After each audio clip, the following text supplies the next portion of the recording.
आणि आज जी शाळेची परिस्थिती आहे, कारण सगळ्यांना माहिती आहे दिवसेंदिवस जिल्हा परिषदच्या शाळेची काय परिस्थिती होत आहे.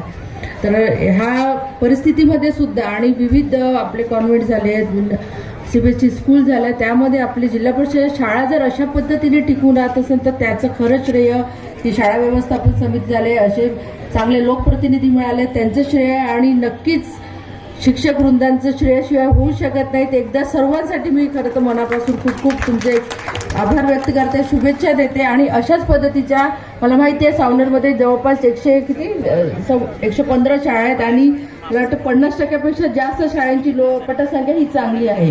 तर याचं श्रेय नक्कीच आपल्या शिक्षक वृंदांना आहे, मुख्याध्यापकांना आहे, केंद्रप्रमुखांना आहे.